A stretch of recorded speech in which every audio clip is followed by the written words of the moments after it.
All right, fantastic. With that, I'll turn it over to our chair, Ashley Montgomery. And I think it will be probably really helpful for our Dewberry partners to also do introductions. And with that, I'll turn it over to Ashley. Mary, before we do that, we have to take a vote to proceed. Okay, that's correct. All right. So I will entertain a motion to proceed with the meeting. We do have quorum. I'll make a motion. This is Denise Nelson. I have a motion. Do I have a second? I'll second it. This is Jay Rufo. All in favor? Aye. Aye. Aye. Aye. Any opposed? Aye.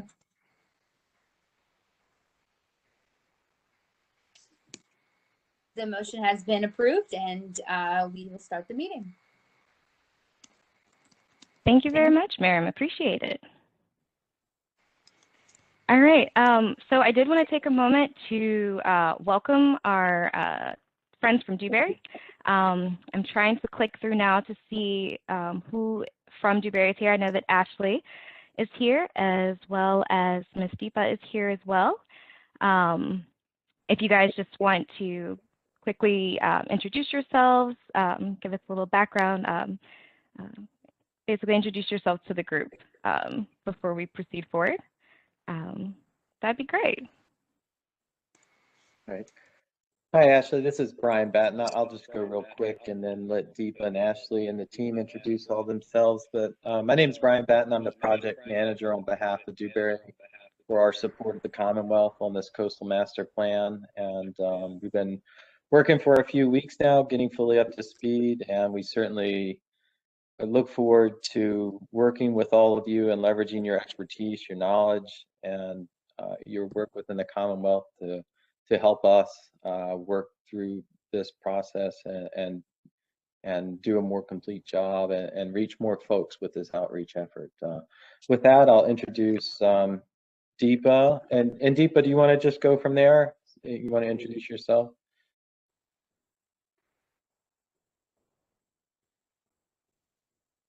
But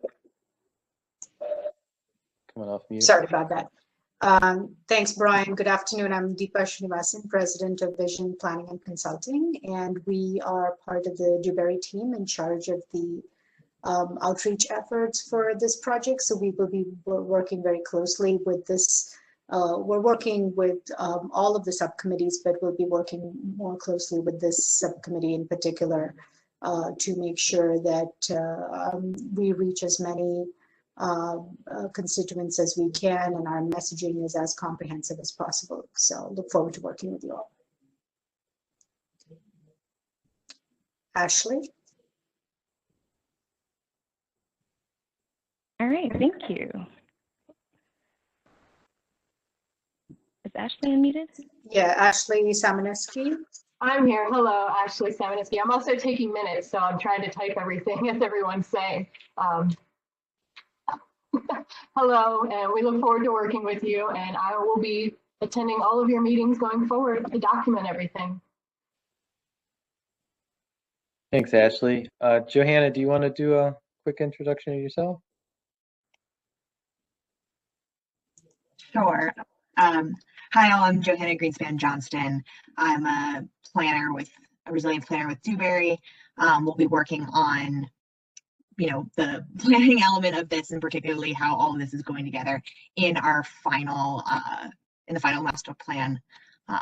So excited to be part of this. Thanks, Johanna. Dale. Hi, thanks, Brian. Good afternoon, everyone. I'm Dale Morris, Director of Partnerships with the Water Institute of the Gulf, which is a technical applied nonprofit that supports various folks in Louisiana on the development, implementation, oversight, and the science behind its own master plan, or its in its third iteration of its master plan. Previous to that, I worked as senior economist at the Netherlands Embassy, doing coordinating all the climate and water work there. Have worked regularly in the Hampton Roads region, starting with the city of Norfolk and city of Hampton and some of the other constituent municipalities there. pleased to be part of this project. We're honored to support the state and honored to support Dewberry in this important effort. I'm a Virginia resident. I live up in Northern Virginia, so this impacts me too, even though I'm representing Louisiana in this. Thank you. Thanks, Dale. All right, Ashley, thank you. Thank you, Brian, and thank you, team from Dewberry. We're really excited to have you guys on board and to be a part of this process. Marion, if you wouldn't mind giving me... Yeah, absolutely. Would it also be some time to just go ahead and introduce ourselves to the Dewberry team really quickly? We'll kind of I'll go off my screen, or actually you can, and then I'll give you permission to share your screen, but we can just start with Denise and go down the list. All right, that sounds like a plan. Denise. Hi, I didn't hear my name. I'm Denise Nelson. I'm actually a consultant with the Berkeley Group, but I'm representing GWRC. I'm basically their staff environmental engineer, environmental planner.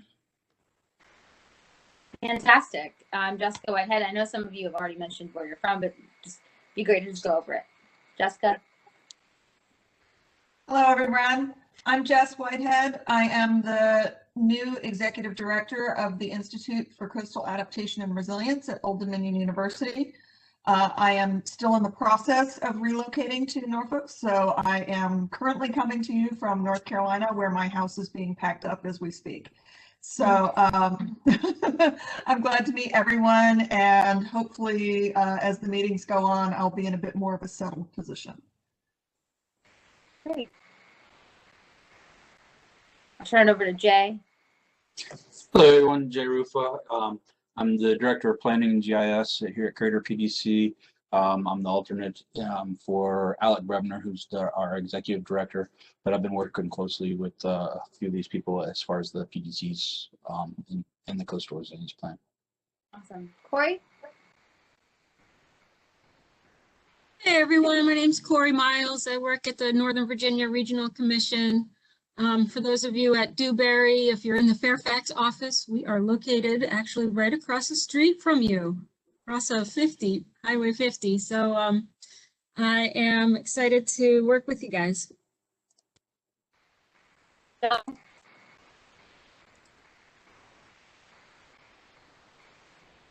Hi, thanks. I'm Jill Bieri. I'm with the Nature Conservancy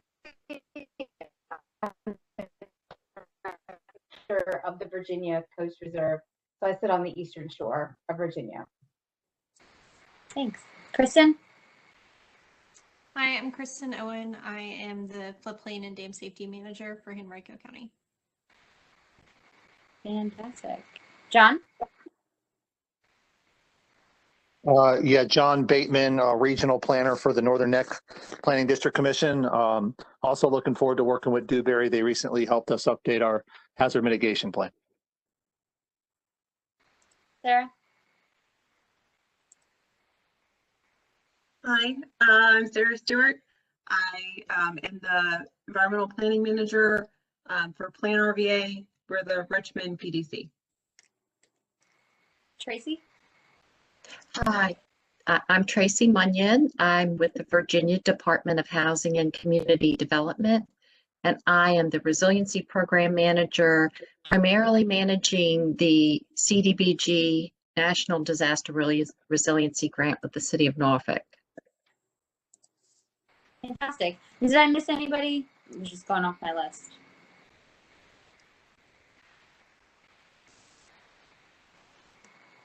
Fantastic. I will turn it over to Ashley for, I'll kind of make you a presenter here.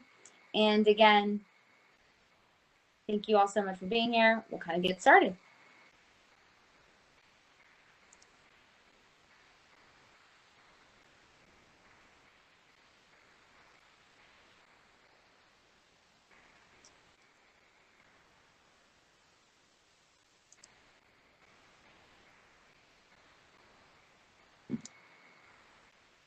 You can see your screen, Ashley.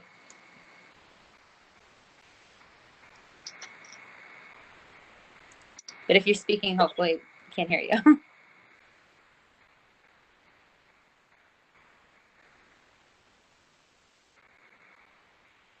Can you hear me now?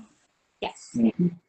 Okay. I apologize, you guys. I've been having horrible internet connectivity and lag this whole week. Thanks everyone for being able to take the time out to have this quick meeting today. Again, we always just appreciate your time. This kind of meeting was a touch base for us to kind of collect our thoughts, see where we're at as far as our data documentation, and we have our contractor Dewberry on board. So this is also a moment for us to offload. We got some questions answered in a previous meeting, sharing that knowledge with the rest of the team. And then at the end, if there's any questions that we may have for our Dewberry partners, we can ask them towards the end. And at the end of this meeting, we'd like to frame some next steps to finish out the initiatives that we've begun. So where's my clicker thing? All right. So as we all know, Dewberry is going to be helping develop the engagement and implementation strategy for the community outreach. We're going to be helping facilitate that process, really to help inform that process and give them the best insights that we have. They will help us in further documenting the outreach networks that we do have. So that includes businesses, organizations, community networks, within that capacity for that document that we've sent around to everyone, and help us to really prioritize and identify stakeholder engagements for this master plan process. And as mentioned before, we're going to work with Dewberry to kind of make sure we create a message that encompasses education and input and is accessible and reachable to our communities. So just again, as an overview, just to keep this tucked away in all of our minds, what the mission of our subcommittee is. And again, we mentioned this, Dewberry will be helping facilitate the methods by how we deliver that message. They have an array of tools of engagement, meetings, town halls, charrettes, blog posts, and articles that we'll be able to use to help execute getting our message out. And then fine-tuning that message based upon deliverables and formatting on our communities like our rural and our underserved populations, and how we can fine-tune that messaging and how we deliver that messaging. So they'll be able to help us prioritize that effort. So Miriam and I have begun to collate all of the documents that you guys have sent us in that Excel sheet that we sent around to everyone. It's growing large, and that's perfect. That's exactly where we want to be at. We're still collaborating and compiling some additional Excel documents that we've been getting in over the weeks. So again, really appreciate it, guys. Really appreciate digging into your Rolodexes and pulling out all of this information for us. It's really going to help frame that gap analysis that we need to understand, which is what communities we don't have a pulse on, and to start thinking through and navigating how we can design a message to then gain a pulse in those communities.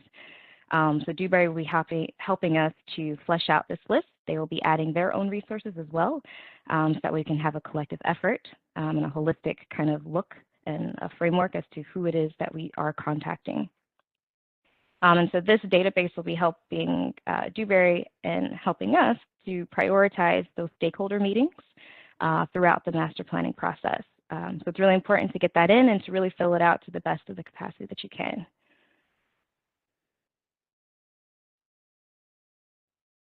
So we shared with Dewberry some of our ideas of how we would like to document our outreach networks and how we'd like to document a gap analysis. We think it's a good start. Dewberry has mentioned that there's additional ways that this could be bolstered. It could illustrate the percentage of participation and other useful data points for the Coastal Resiliency Master Plan. And so again, this kind of visual gap analysis and just visual documentation of outreach networks is also a viable marketing tool, and is something that Dewberry will be able to assist us in completing for this Coastal Resiliency Master Plan and any future planning projects for the state. And so this is also just a really great landing point and tool for just collaboration across the state, just to make sure that we're all on the same page. So it's a really great benefit.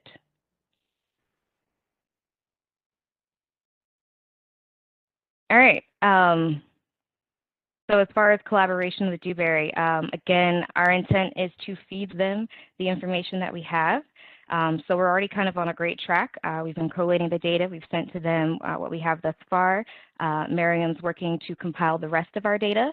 So if you haven't sent that Excel document in, please do so.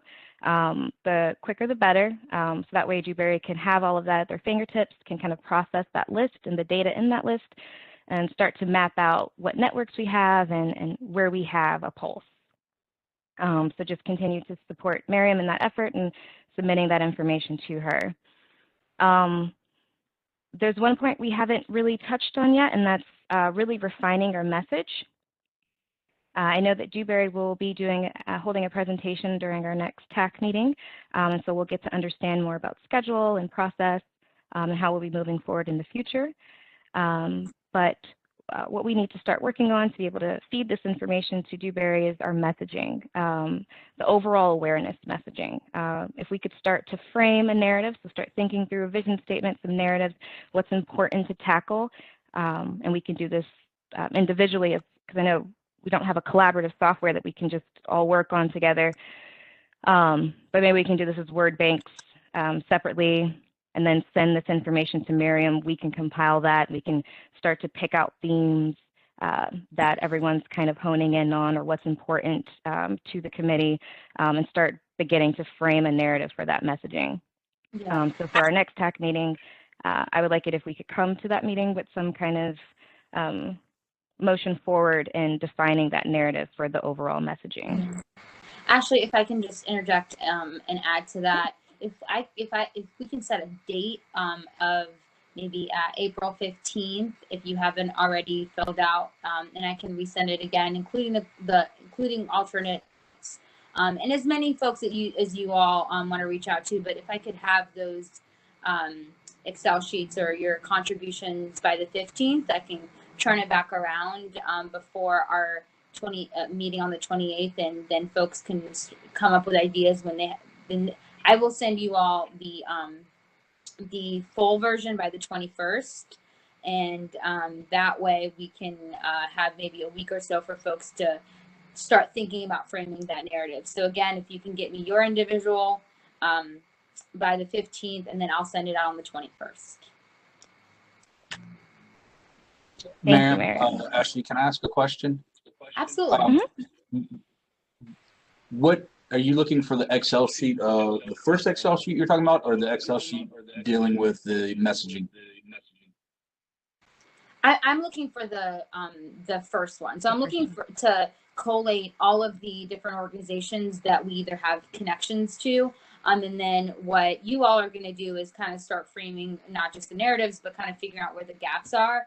And you know, we're looking at the first sheet, and then I think the idea is we'll hopefully, you know, you guys will have, when we have a 2-hour meeting, it's a working meeting, so we'll have some time on the agenda to kind of start talking through it. But if we provide that information beforehand, you'll be able to think through it before. Thank you. Yeah. Great question, Jay. Just an emphasis on the first sheet for the documentation really is where we're trying to get the goal at for the 15th. The second tab in that worksheet is about the messaging. So we would like that to be fleshed out, but that's more so for our meeting on the 28th. And so that doesn't need to go to Miriam right away. You can send that to us right before the meeting up until, because this is our first iteration of talking through what our messaging will be. So we would just like, before we start that meeting, if we can have some kind of insight from the group as to what you guys are thinking, what you think is important to mention, what's important to highlight. It'd be great to have all of that before the 28th meeting. But we'll try to make a point to get the documentation information out to you guys as soon as possible so that we can have some idea how to frame that messaging. All right, and then, we're gonna go forward. All right, so like I already mentioned, the presentation by Dewberry will be at the next TAC meeting. And again, this is information on strategy and schedule outline. For specific updates to share with the group, I kind of wanted to open the floor up to the team to see what you think is important to offload.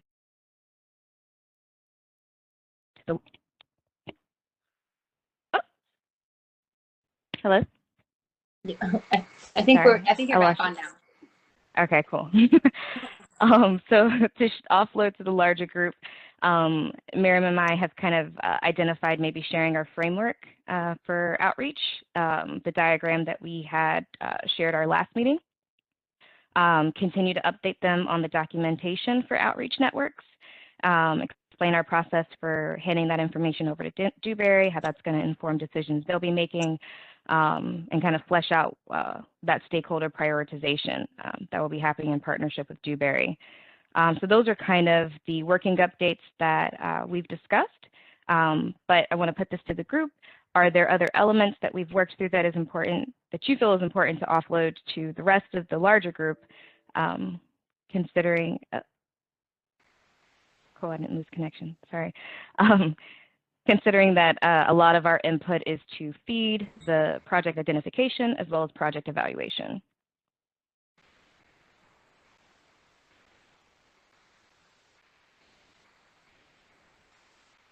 Right. So, and I think it's also probably helpful to kind of just take a few moments to understand how we will be working together. And I can kind of turn it over to Admiral Phillips too, who has kind of been doing all of this with all the other subcommittees. I think for our specific subcommittee, our work is particularly different just because we are taking a lot of the work that's being worked on now, as well as the strategy, and then taking it out to the communities. So as far as support, I think you've met our partners, and actually Samansky will be at all of our meetings moving forward. She will be also taking our meeting minutes. They will also collaborate with us on not only the outreach efforts in terms of whether we have during our public comment periods, which we don't have anybody signed up for today, but I'm sure on the 28th we might have a few. How do we engage? They'll help us engage folks to come to our public comment period, and we're doing that with a various different ways of prioritizing the stakeholders. That's why I think it's going to be really helpful to get all of those lists together. But some of the ways we're doing it from our end is partnering with the governor's office for the advisory groups. So all of our, whether it's African American, AAPI, Latino Advisory Board, as well as the Environmental Justice Council, to try to get the word out and kind of arm all of us with the different priority groups, and they'll kind of be helping us with whether what that schedule looks like, as well as the outline.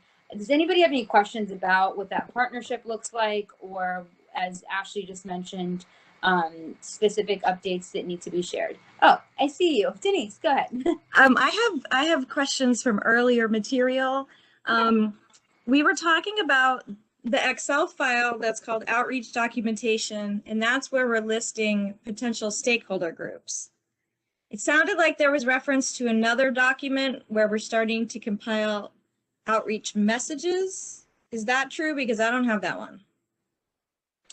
It was a tab in that same document, and I'll resend it around. It's not, maybe it's one that we haven't circulated. I haven't sent that out. I thought it was resent out, but we'll send that back out. It actually isn't populated at all. Okay. It's just when we started. It's just when we started, so we can kind of have a next step. So we will resend it out, and I think it probably makes sense to make it clear by making it a different document. Well, and just related to that would be, I got the invitation to this meeting, but I didn't get anything else. An agenda, no other files. Is that correct? So we've been attaching the agenda to the meeting, but it sounds like, so what Dewberry is also going to help us with, which is going to be really great, is provide all of the documentation beforehand, and they'll get that from Ashley. Wonderful. Thank you. Miriam, this is Kristen. I just want to echo what Denise said. I didn't get them either, but I think because you're sending it from the COV Google, it blocks us from seeing all of your attachments if we're not part of it. So that's, if you did attach it, that's probably why none of us got it. So. Okay, thanks. Yeah, I think our vision moving forward is that as Dewberry kind of gives us the, puts together almost like the packet before, they'll be able to do it, and they have the capacity to do that, and they'll clearly be able to do that because it won't be from a government entity. I probably should have just emailed it, but I appreciate the feedback. Thanks. Right. Just so this is Ann Phillips. Just to be clear on all this, The subcommittee still puts together an agenda. They still may invite speakers. They still may put together documents that they want the committee to have, which then Dewberry, Ashley Simoneski in particular, will ensure the subcommittee gets. But Ashley's not creating those documents. She's merely collating them and getting them out to the subcommittee and getting them posted and then collecting them after the meeting. For example, we're using slides in this meeting. Those slides are now public and they should be posted along with the agenda after the meeting. So Dewberry will help us make all those things happen, but the creation of the documents in this case for this subcommittee is not up to Dewberry. Yeah, that is correct. That is correct. So along with questions too, and I think as Ashley and I put together the agenda for the next meeting, today really is, so in the interest of time, we've got about 20 minutes left. We really were hoping to spend the majority of the time kind of talking about collaboration next steps and then the next TAC meeting. We don't have anybody signed up for public comment, and if you go ahead and let me know that you are in the attendee list and want to raise your hand or shoot me a note that you would like to make a public comment, I'll make that available at 2:50. But for the rest of the time, I think we just wanted a good check-in point today before our our April official meeting, which is on the 28th, or 29th rather, right? 28th, 28th at 2 o'clock. So I just also want to just open the floor out to any agenda items that you would like Ashley and I to include, any speakers. You know that Dewberry will be with us, but if there's anything else that we need to make sure is on our radar right now, we just kind of have a review of that document and then a review of our messaging. Hi, this is Denise Nelson. I presume that Dewberry had to describe some of their outreach ideas, especially with social equity in mind when they proposed the project, and I was wondering if they could present that to us. Great question. Do we have anybody that from Dewberry that kind of wants to speak to that? Yeah, sure. This is Deepa. Just kind of at a high level, what we're going to be looking at is, aside from working with the TAC and subcommittees, there's a whole outreach component of this project, and that is comprised of approximately 60 meetings, efforts to sort of access various strata of the population, whether it's through the coastal planning district commissions or the local governments or underserved rural communities within the PDCs. It also includes local businesses and industries, universities and institutions, the military installations, and then also a few interviews with key stakeholders, including NGOs that are not listed in this. We have literally just gotten on the contract, so going forward, we will be identifying specific communities that are underserved and strategizing exactly what method is going to be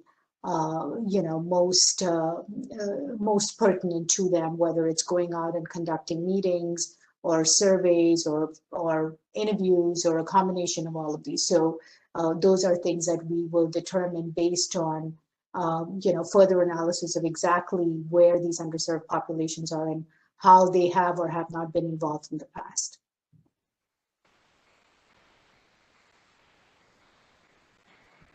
And it might be helpful for us to think through maybe a standing portion of our agenda moving forward for our monthly meetings to include that outreach efforts and like that timeline. I think we're going to continue talking about it, and the subcommittee will really be putting together those ideas as well with Dewberry. And so I think I'll propose, but a good way to do it is I think when we come to our meeting next time with some ideas to include some of the details that, or include Dewberry's ideas in there, but I think we can also drive that conversation. Any follow-ups to Deepa's response? This is Ann Phillips. Brian, do you want to say any more, or I can jump in also?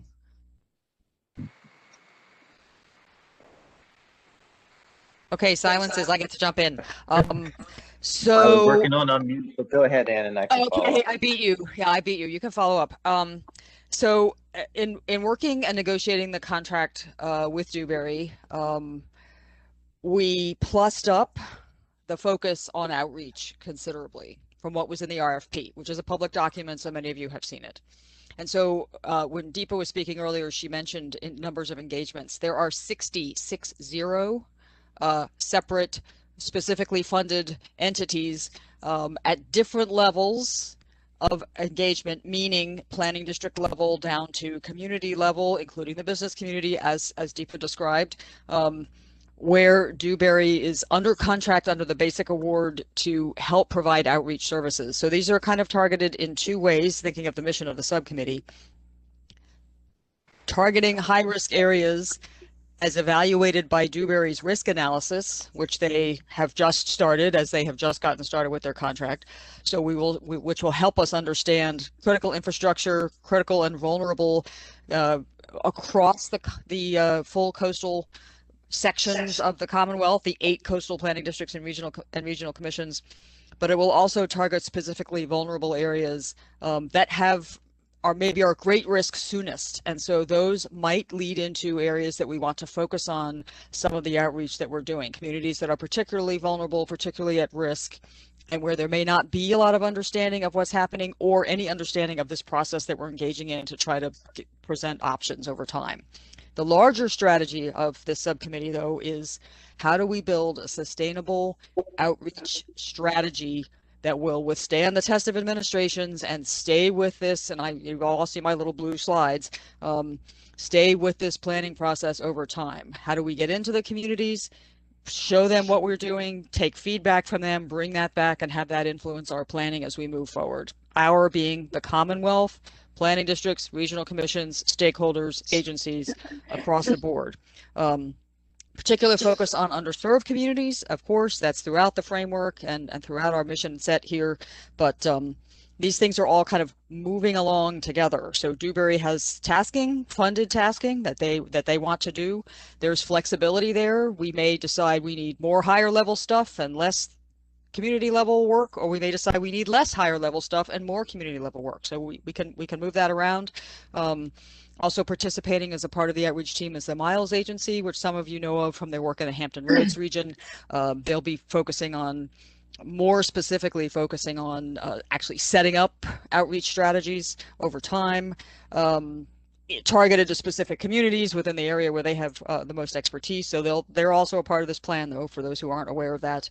But first things first, what is the broader strategy? Where do we need to engage? Where are there shortcomings, and who we need to engage with, and how do we get to those communities? How do we tie in other stakeholders? The business community is now reaching out to me. They want to know how to participate. We're sending them in the direction of this subcommittee and the Economic Development Subcommittee, possibly others as well. I've had other nonprofits reach out to me. They've reached out to Miriam as well, and we know we have kind of a parallel nonprofit group interested in providing some on-the-ground support and assistance here. They've met several times. They're making their way along. Objectively, they'll be able to be a partner organization to your subcommittee as well if they can get themselves organized. So lots of moving parts here, and we're grateful for Dewberry's assistance to help us figure out how to take a best advantage of those moving parts that are here and how to move forward in developing a strategy, and with the assistance of the risk analysis that Dewberry will do as a part of their engineering services, start to target specific communities focused on this initial effort and a master plan, but then long term, how do we build a process that's sustainable? Who needs to be a part of it? And how do we develop this cycle of input and output to improve and expand the process over time? Yeah, and I think it's important to mention on our call that we had at Dewberry the other day, Deepa mentioned that those 60 allotted meetings are flexible. There's some flexibility, right? And so us doing the documentation of our networks and understanding where the gaps are that can help us orient, where the focus of some of those meetings can go initially. And then once the schedule's been fleshed out and we know what the deliverables are and project objectives at the end of phases throughout the schedule, that will also help us hone in on who should we be meeting with first, where don't we have that pulse, and who should we meet with in order to feed the initial process, right, of the master plan. And so I just wanted to mention that they did mention there's some flexibility, and all that really depends upon is us getting the documentation down and really gaining an understanding of where we're at so we can know how to move forward. Yeah, so I guess as you guys are putting together your list for the 15th, and of course it can grow afterwards, if we could just, as you're thinking about those things, those very questions about, is this a meeting? How can we get, what does it take to facilitate that meeting? Is this like some ideas around what that looks like for those 60 meetings, how that kind of flows in?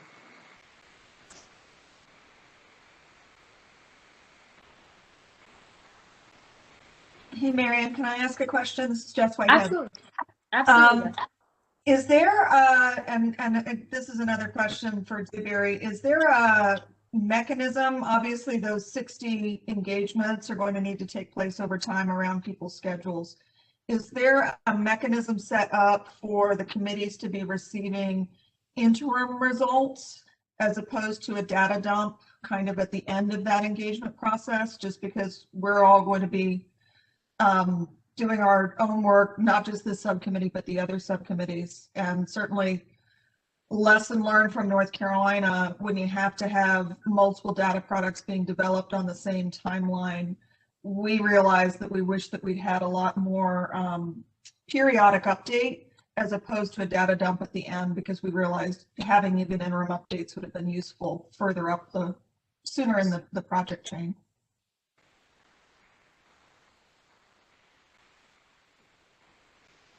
Yeah, Jess, I can speak to that a little bit. So the intention, Jess, is to, Jessica, sorry, I'm confusing stuff here. The intention is that we're going to be working with each of the subcommittees on some different topics and engaging them in the process and talking, getting input and taking feedback on some of the approaches and in how we do certain things. We'll also be working with the TAC meetings periodically to not only say, here is an overview of how we plan to do things and offer some read aheads for those meetings that provide some further detail insight into the mechanics of how we're doing some of those items. And then we'll use some of those meetings as at times as a mechanism to receive feedback, or feedback can come, directly from the subcommittees to Ann, to us. I think we haven't formalized the whole process for that. I think we're working on some of these items as we approach this first TAC meeting here in a few weeks. And,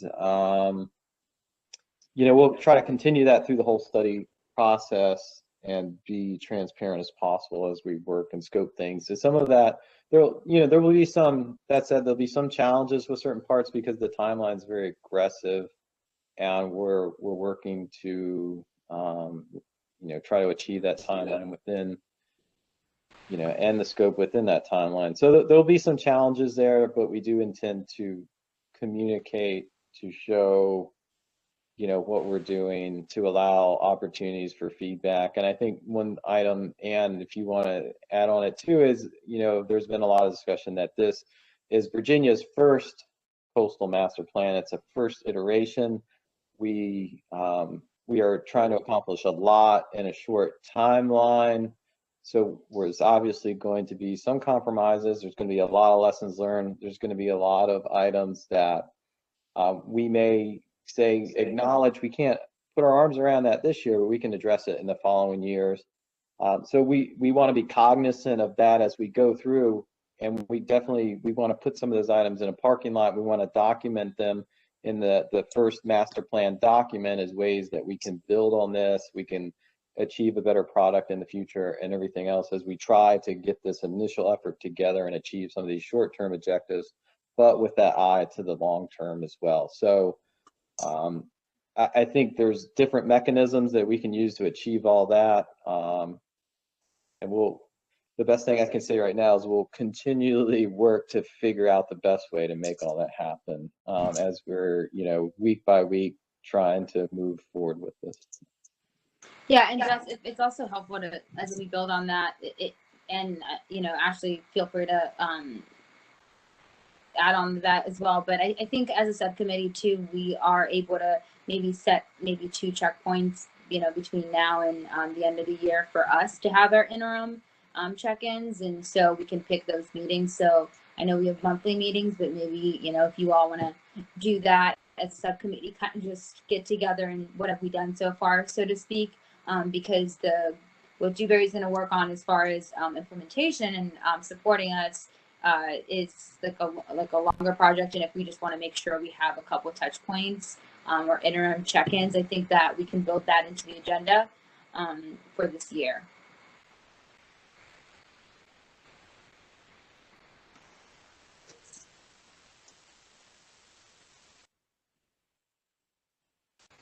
So we're at 2:51, and I still don't have any public comment signed up. Again, if there's anything written to me, I will also share it with Ashley and our team to make sure that it's available afterwards so you all can read it. I don't have anything right now.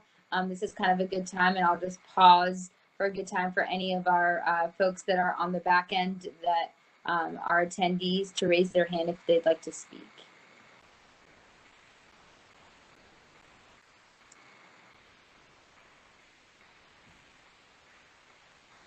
All right, I don't have anybody. I will turn it back. Oh, I'll keep an eye on it, of course, but I'll turn it back over to our committee members for any more questions. I know there's more questions to come, so please feel free to come back to whether it's a TAC meeting, the full TAC meeting, or our next meeting with more questions, but I'll open the floor back up for the rest of this 8 minutes for any other questions that we might have.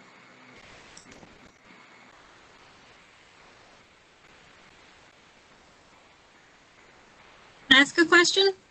Yeah. Okay. This is Corey from NVRC. I'm wondering, are we trying to receive comments about, at this point in time, about the planning of the coastal master plan? Or are we trying to get comments about the master plan after the fact? So great question. Right now it's just open. I think we're going to have specific public comments where we ask about, whether our plan to do outreach is, is if there's any comments on it. But I think right now we are, as part of this subcommittee and just part of the rest of them, to make sure that if the public is watching and wants to contribute, to go ahead and join our meetings. Right now it's open-ended. That's probably a conversation we need to have with messaging and how do we do engagement, as well as, which is different than outreach.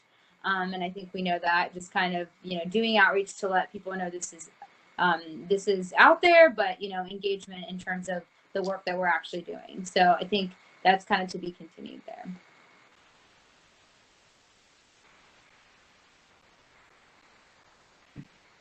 This is Dale Morris with the Water Institute. Just a brief comment here.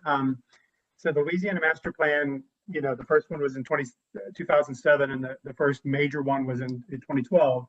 And beginning in 2012 up until the current iteration, whatever the current iteration that's under development, there has been a recognized shortcoming amongst state leaders that communities of need, whether it's social, environmental, other sort of equity, racial, whatever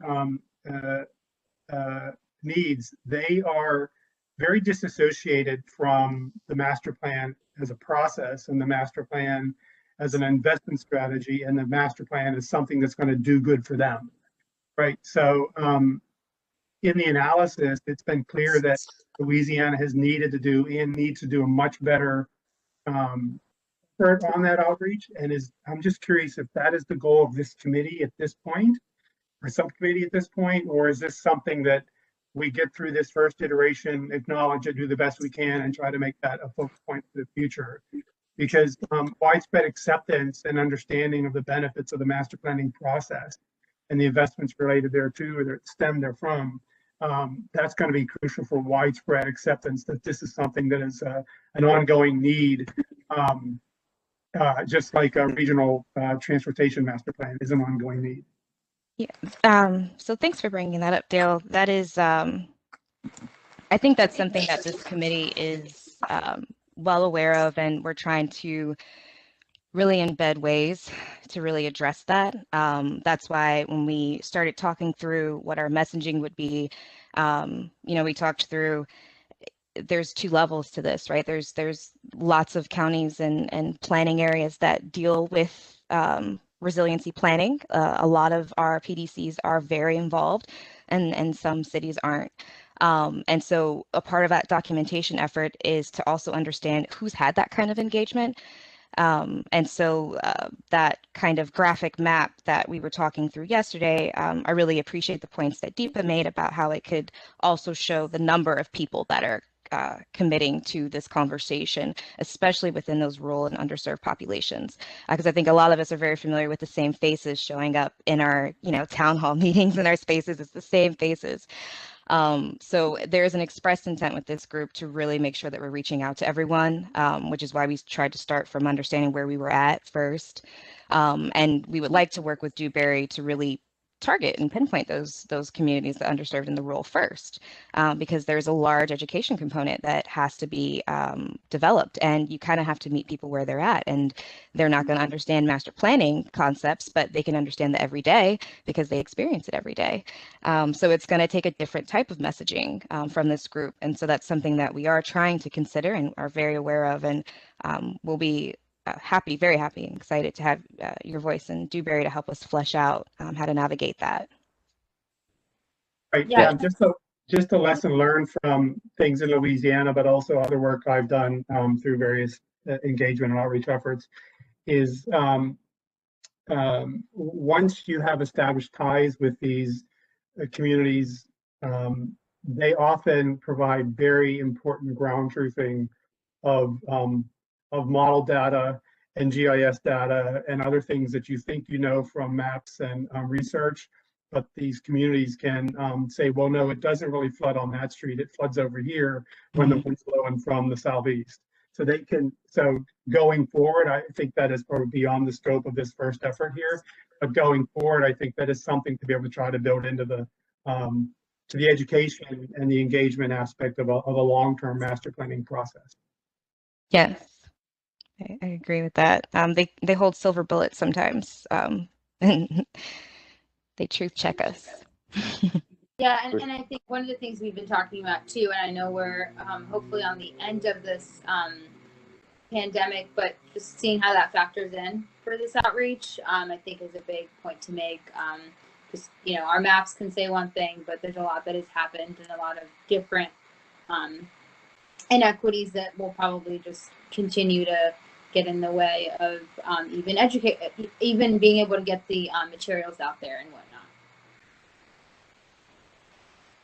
This is Brian Batten. I just want to add a couple thoughts to that. And I know in the number of meetings that Ann was talking about earlier that's in our scope, that Deepa and her team are working, and also the Miles Agency will help us with as we get through this project. But 32 of those meetings are reserved explicitly to help address these underserved communities at this time. So that's the initial identification of that split out of some of those meetings. As Ann said, I think we all realize that this is going to be a fluid process for the next few months, and so we'll figure out the best use of all these meetings as we learn more and work with this group and the Commonwealth and everyone else. But we do, I think we have recognized, I think there is good upfront recognition of this need, and we look forward to working with y'all, and also with another part of our team and our aspects of what we're trying to do here with the study will be to leverage some of the social vulnerability information already produced by the state and look at some other metrics, but other ways to help identify these socially, some of these underserved, socially vulnerable communities and be able to recognize that, and also recognize the inequities of some of the existing information we might intake in this overall coastal master planning process, especially on this first year. As we know, a lot of project information is going to come from communities that have a lot of means to produce this information, and many of them don't, and are going to be behind on the curve on that. And one part of this will certainly be to identify who those are and what the needs may be to bring them up to speed in some of that process as well, and build capacity at later times. This is Deepa. I just wanted to add a couple of things to what Brian mentioned, in that with the underserved communities, what would be helpful to us would be to get an understanding of what outreach and communication efforts has occurred in the recent past with some or all of these communities. That will help us craft the message appropriately. And then also, I talked a little bit yesterday about inputs and outputs, and we want to sort of design those meetings where it's a combination of both, where we are presenting information, but we're also taking the time to hear from them. So that way, these communities don't feel like they are lectured or talked to. So we'll take some of that into consideration as well. But any information, from the past on how these communities have engaged or not would be helpful to us. Great, we can do that, especially from our end, and I think from you all's, from the membership, I think those ideas too, or even if we want to write, we want to write them down, we'll figure out some sort of activity so that we can capture that. But whether it's at the city level, state level, or the PDC level, what those have occurred, I know we'll be able to provide some of the state staff, but I think your expertise here would really be helpful. So we'll start gathering that. We are at 3:02. I want to be respectful of people's time. Again, thank you all so much for this check-in meeting, and it was great to meet all of you all virtually. I will turn it over to our chair to entertain a motion to, and sorry to cut us off, I just want to be respectful of people's time. Our next meeting is April 28th at 2 o'clock, and so that will be a 2-hour meeting for us. We will solicit any requests for agenda items. We'll send that out beforehand, and we'll discuss any speakers or anyone that folks want to hear from. But our goal for the next meeting really is to dive down on the communities that are the organizations and businesses and stakeholders that we want to make sure that we do outreach to. With that, I'll turn it over to our chair to entertain a motion to adjourn. All right, I have a motion to adjourn the meeting. John Bateman, so moved. Second? Second. On favor? Aye. Aye. Have a great rest of the week, guys. I will see you on the 28th and probably before then. Meeting adjourned. It's 3:02. Thanks, everyone.